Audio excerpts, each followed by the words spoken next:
Now, we all know that I've created millions to hundreds of billions. And if you're looking to create money, I don't know how anybody on the planet even remotely is interested in listening to anybody else. But in my case, and it's been my case since I was a little kid, they shoot the messenger and they never receive the message. They shoot the messenger. I'm the messenger. Okay. Now, there's a lot of messengers other than me, but they shoot the messenger. And they never receive the message. But there's no other game in town. And as I commented last night, the other gurus, and God bless them, everybody deserves the right to make a living. As long as they're not hurting somebody, is what I've said all along. But most of the other guys talk about revenues that they create, top line. They don't talk about equity.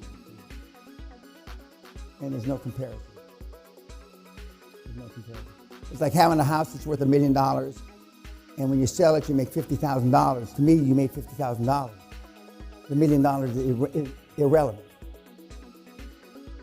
And I've been in the business for 27 plus years in creating equity and creating generational wealth in 3 to 7 years. 7 years if you fuck it up like a normal person, 3 years if you really get everything right.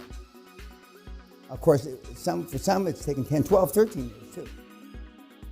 Those are not my case studies that I share. But notwithstanding this, you still do other stuff. There's people in this room that from now to the end of the year will attend another seminar. Not mine.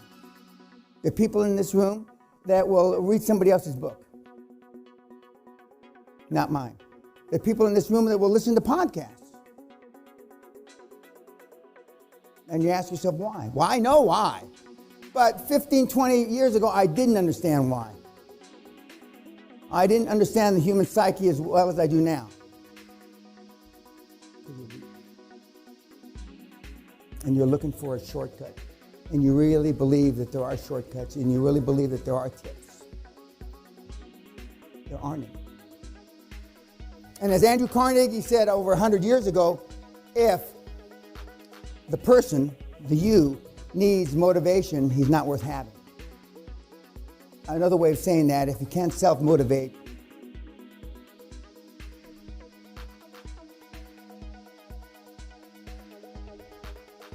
that almost every day I get an email, oh, I needed that kick in the ass. These are people I've never met.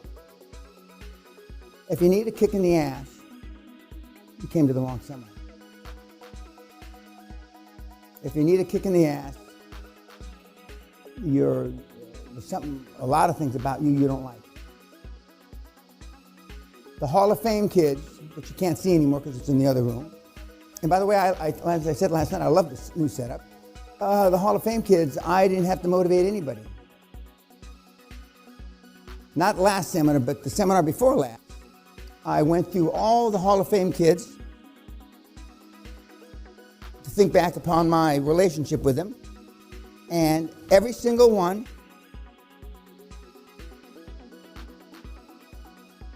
to a man or a woman, I didn't have to motivate. Now that speaks volumes. Not one single one.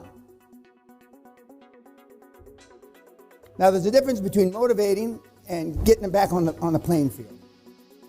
Because a number of them straight off the playing field, like in the famous scene of Forrest Gump when he's running the wrong way in the football field. I've had a number of those guys and gals. And I got them back and they finally scored, so to speak, and then they're on the Hall of Fame. But vis-a-vis having to motivate them, not a one. And as Andrew Carnegie said about 120 years ago, there's 4 reasons for success. Financial motive must prevail, 1. Number 2, financial motive must prevail. Number 3, financial motive must prevail. And number 4, financial motive must prevail. Money talks and bullshit fucking walks. That's it. There is no other. Financial motive must prevail. Now, I knew that when I was 5 years old, in the hood.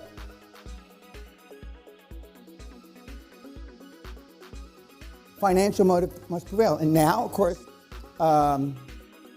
we have human resources which beg to differ with me. And they'll talk about Maslow's hierarchy of needs, which is horseshit.